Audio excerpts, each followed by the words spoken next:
Hi, I'm Kate. Welcome to Blooms in the Yard. Today I'm doing a late November garden tour. It is the week of Thanksgiving, so this video will probably be coming out the Saturday after Thanksgiving, so I hope that you guys all had a wonderful Thanksgiving. I am super thankful for all of the subscribers and just everybody who's watching, and I really enjoy all your comments, so just thank you guys, and I hope that you had a wonderful holiday and are enjoying getting ready for Christmas and decorating your homes and maybe bringing in greenery and all that fun stuff. This tour, I know I've already done a fall color tour, but I did want to show a few things that are looking really wonderful now that were not quite there in the last tour. One of them is my Oakleaf hydrangeas. They're just gorgeous, and so I didn't want you guys to miss out on seeing that. I also have some Itea and clethra, some Japanese maples that have turned, so I'm excited to show you this.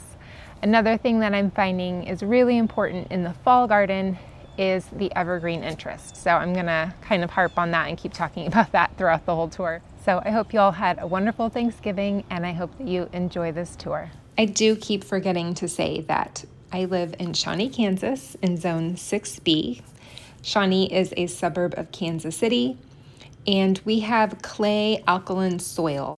This looks really pretty right now. This is the little Henry Sweetspire or Itea, and it looks really nice next to the lamb's ear.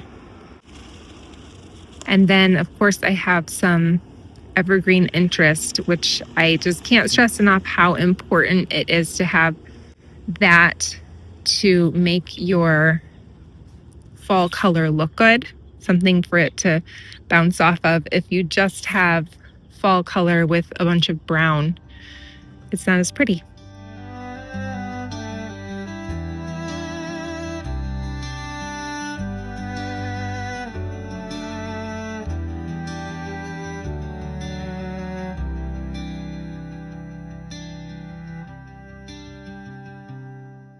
This is my potager garden, and I do try to keep some interesting things around the outside to soften it because it is just a big square fence in the middle of my front garden.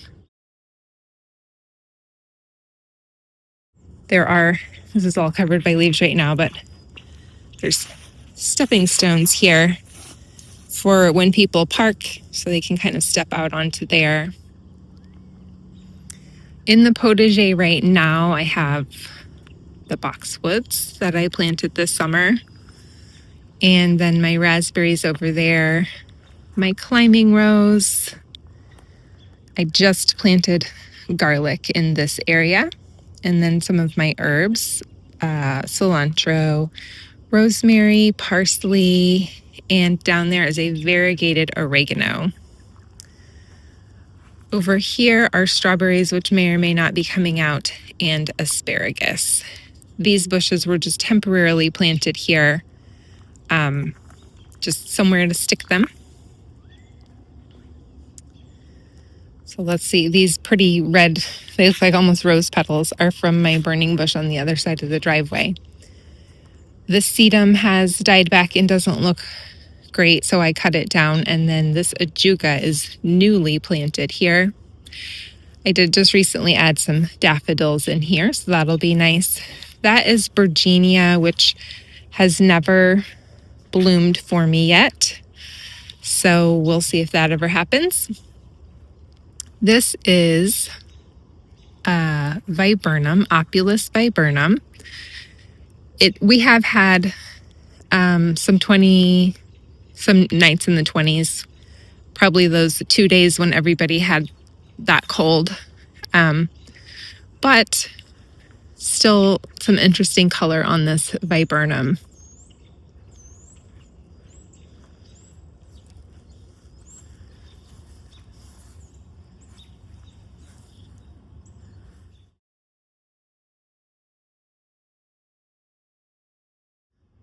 Let's see if there's anything else worth looking at here. Are these crispy or are they purple? They're purple. This is my spilled wine Weigela. And here we are. This is the most faithful sun plant I have. It just blooms always, as long as I keep it deadheaded. It's my rose marble Salvia. That's not even my tree, but it's kind of pretty shining in the sun. The lamb's ear, I like that it's semi-evergreen here, and we're not just left with totally bare ground. I did recently work a little bit on training this climbing rose. It was all vertical, which I know is not how you should train your climbing rose. It likes to have these horizontal canes and then have the roses grow up out of those. So if you can see, there's one cane here and then one here. That should be really pretty later. And then a third one coming out this way. And then I did leave one to go vertical. And there are a couple of little spindly things in there that I will trim next spring.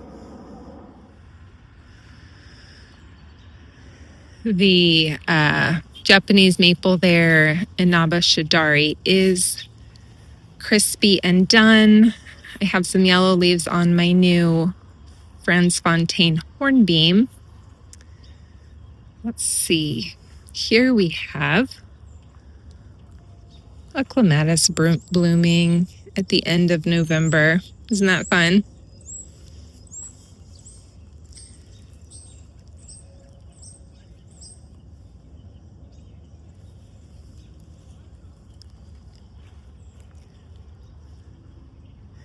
This is the spirea, gold mound spirea. So then in this area, we have some nice winter interest going on. We have the autumn joy sedum, the gold mound spirea, and the blue point juniper. And then again, just some evergreen interest with the blue star juniper there, boxwood. And then here we have the blue point juniper and the golden oregano. Sorry, blue star juniper.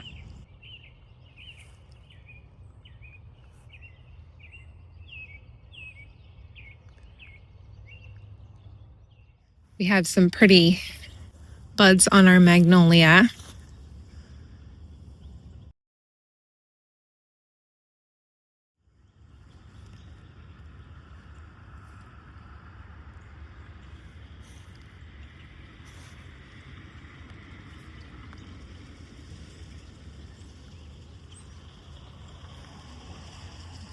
So you see this red back there. We're going to go take a look at that because I think that that is the prettiest thing in the garden right now.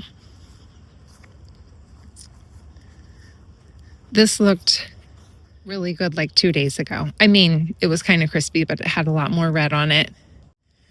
This is my Oakleaf hydrangea, Ruby Slippers. And honestly, I think it has better color this year than it ever has. Not quite sure. I just think the weather, affects things every year.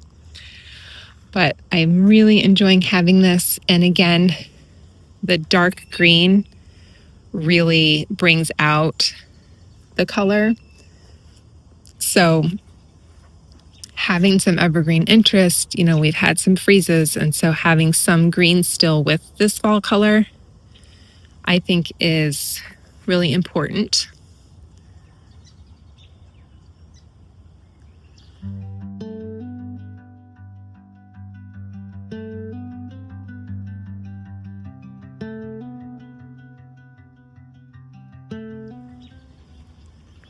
Let's see if that's a U, just in case anyone's wondering. Up on the porch, I have a hellebore, which has decided to bloom in the fall.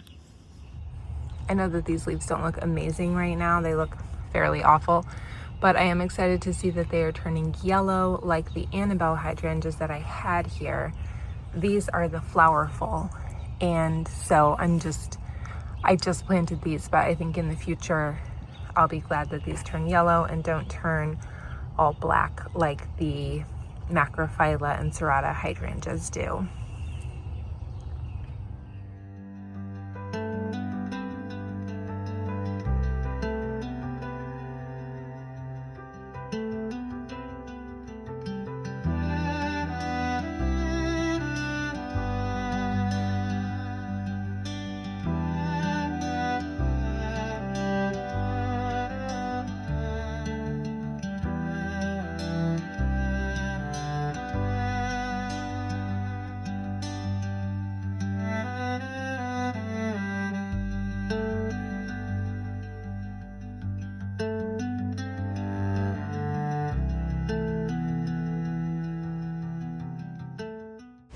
In my head it was bigger, so I got it on Facebook Marketplace, and they had the picture they posted, like the angle made it look a lot bigger than it was, so it ended up being kind of small. But I stuck it on the stepping stone. That's where my fountain is in the summer, and for winter I just didn't want to have this bare stepping stone, so I just stuck that there. So this is styrofoam with like moss on top, and I spent like a half an hour trying to get that styrofoam out of there so I could put a plant in it.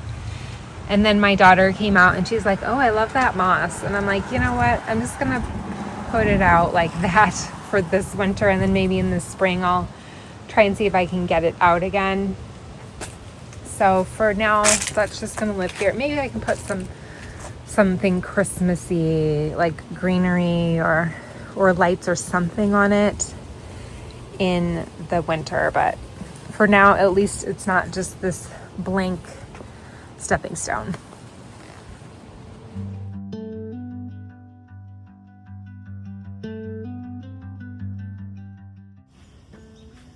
We'll go through this west side yard. This is a work in progress.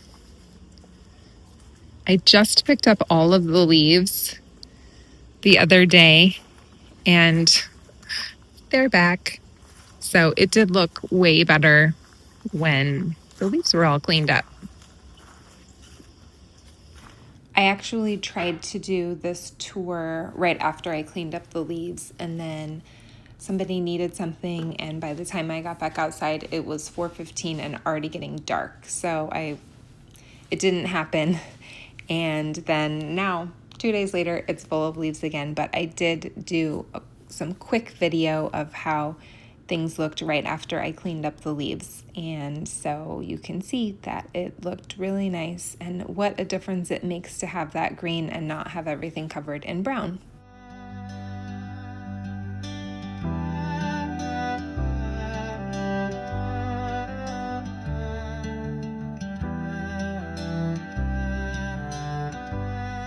Interesting. See, this oak leaf hasn't started changing yet. It was planted recently, so I would actually expect it to get its color early. But anyway, that's the Sykes dwarf. I think so. It's my pretty mirror. It's getting dirty, but I actually think it's like a nice aged look. Lots of evergreen stuff happening here.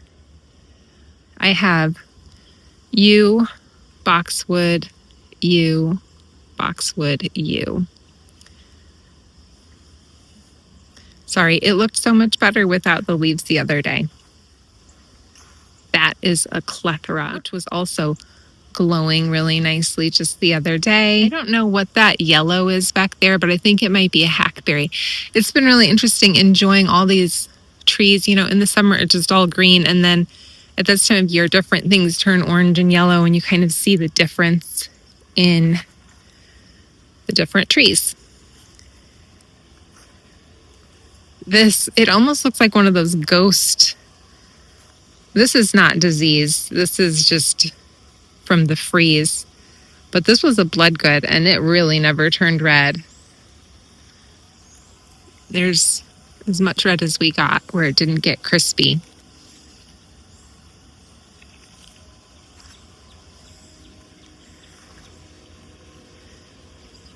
I do have a little bit of Japanese maple color over here on this sun gold. I always say the name of that wrong.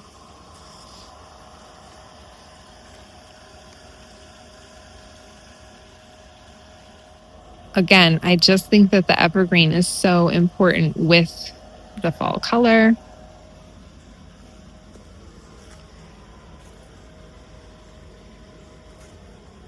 We'll go look at that sun gold in a second. The ivy's doing well so far.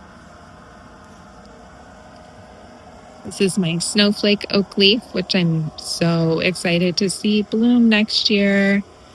And then this is, I believe, the Gatsby Gal, not 100% sure. One thing I have been noticing this year is that the North American natives are turning a lot later than like the burning bush, for example, which is completely done. So what I have with good color right now are my Oakleafs, the Itea, the clethra, and the Ninebark. Can you guys spot my little visitor friend in this photo? This branch is hollow all the way through, and he scurried up and was watching me, so that was kind of fun. This branch came from our old cottonwood tree in the front. It fell out and actually damaged my fence, but I decided to keep it to remember the tree by.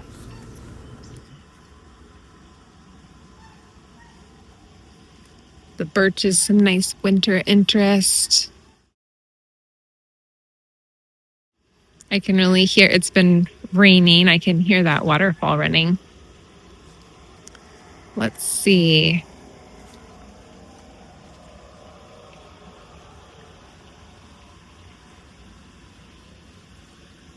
Let's take a look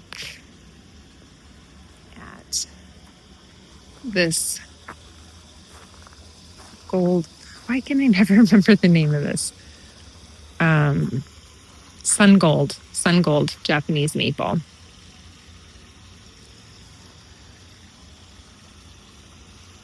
Now, in past years, I swear, the color is so different from year to year. It's really surprising.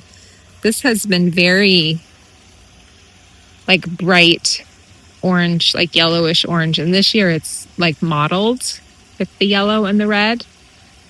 I'm not complaining. It's just, wow, it's like a little bit different every year. We have a little bit of that in there. Let's see if I can get back further.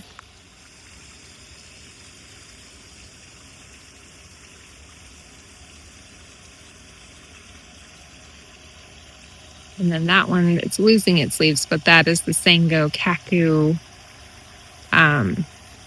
coral bark Japanese maple. There's our waterfall. Now what's happening down here is the English ivy, which I did not plant, is really starting to take over. When I moved in, there was none of this in my yard. It has slowly made its way from the neighbor's yard. And this year, all of a sudden, it's just taken over. So this has been the vinca, which I'm okay with the vinca because I can keep that under control. But that ivy scares me to death. So this winter, I'm going to come in and see if I can get rid of as much of the ivy as I can. I don't want the ivy to kill out the vinca because I feel like, I mean, it is pretty. Let's take a look at how pretty this ivy is. It's really pretty. But I'm afraid it's going to kill out everything else. I feel like vinca can play nicely with other plants, and that ivy just kind of, in my opinion, it kind of kills out everything else. But I might be wrong. I don't really have experience with it other than this. So here is the Sango Kaku. It's definitely finishing up. Here's that same Sango Kaku Japanese maple 2 weeks ago. So it was a little more yellow and it has changed colors over the last 2 weeks. The red stems with the yellow leaves look really nice together. And then here it is 1 week ago, looking really pretty with the sun shining through. And so you can see that you're just able to enjoy the changing of the leaves as the weeks go by.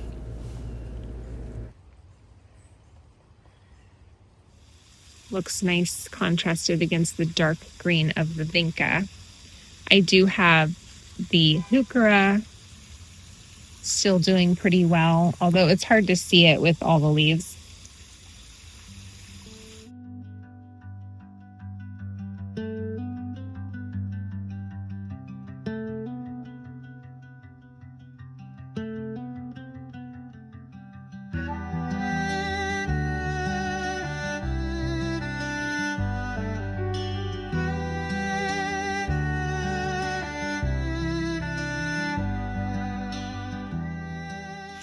The climbing hydrangea lost all of its leaves since I was out here last. And we can kind of see how that bark looks. This climbing hydrangea has some really nice exfoliating bark, and it also has some flower buds coming, so lots of great winter interest on my climbing hydrangea.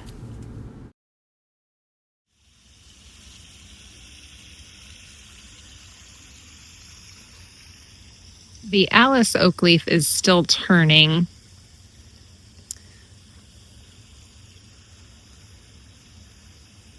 But I just love the Oakleaves, how they have this rainbow color. It's really unique, and I think that Itea, the Sweetspire, kind of has the same thing going on. Here we have columnar Japanese maple. Again, these do not usually look so rainbow and mottled. These usually are like one color. So something different happened with the weather this year. But a lot of interesting color going on in here. So this is my Brandywine Viburnum. That is a St. John's wort, arborvitae, columnar Japanese maple. This is the lictrum. The ugly is a tough stuff hydrangea. So definitely the macrophylla hydrangeas don't look as good in cold weather as the smooth hydrangeas, particularly the Annabelle and the Incredible. They more turn yellow and look okay. There is something in there that probably needs to be like uncovered a little bit. That's Tiarella.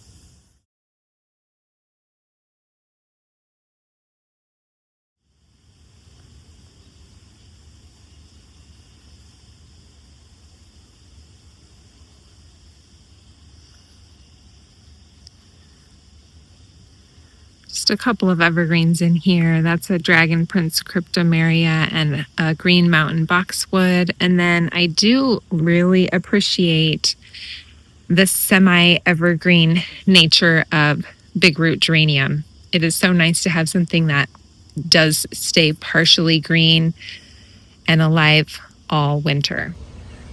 This is the Brandywine Viburnum. One thing I really appreciate about this shrub is the glossy, pretty leaves throughout the whole season. I can't remember if this epimedium, I feel like that stays semi-evergreen as well, but I could be mistaken on that. Then we have the ajuga, covered by leaves.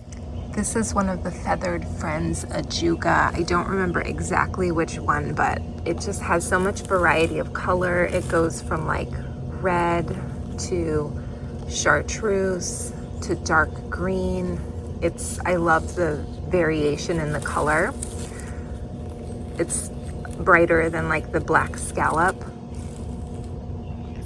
This is my attempt at doing a boxwood topiary.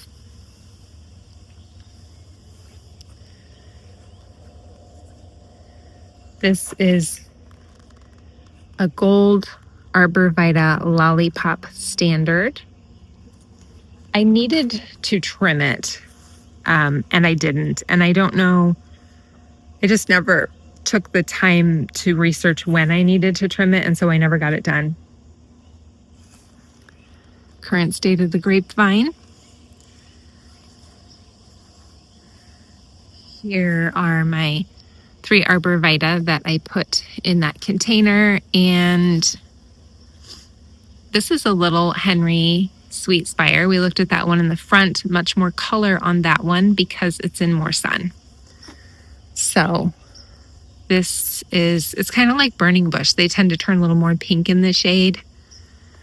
And then the witch hazel is still blooming. It's been a couple of weeks since that started blooming, which is pretty nice.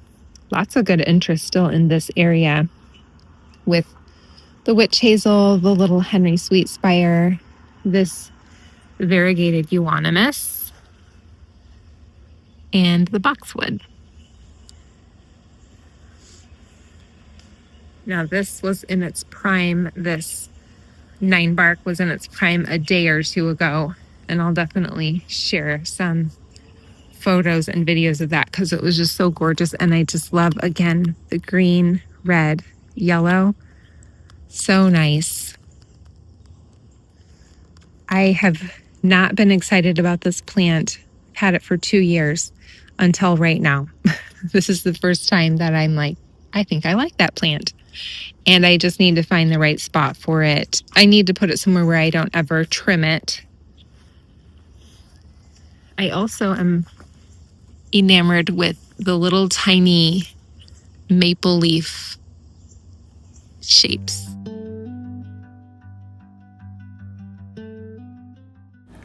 I should point out that when it is flowering, it's really pretty too. So I didn't mean to diss the shrub. I do like it. I just need to put it in a place where I don't have to prune it back anymore. Another thing that I've noticed is that the boxwood, the spirea, and this Ninebark all have fine textured leaves. And I think that when I redo this area after the storm drain project, I will vary that a little bit, find something with some larger leaves. So let's see, didn't think about moving the car. Here again we have the magnolia buds, which I think are always fun. And then, of course, this area always looks like 100% with the lamb's ear and arborvitae. You can see that the burning bush is done.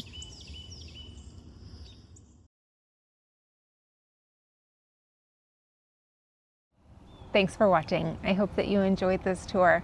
I did want to let you know that with Christmas coming up and the holidays, I'm probably going to switch. I've been doing my videos 2 days a week on Tuesdays and Saturdays.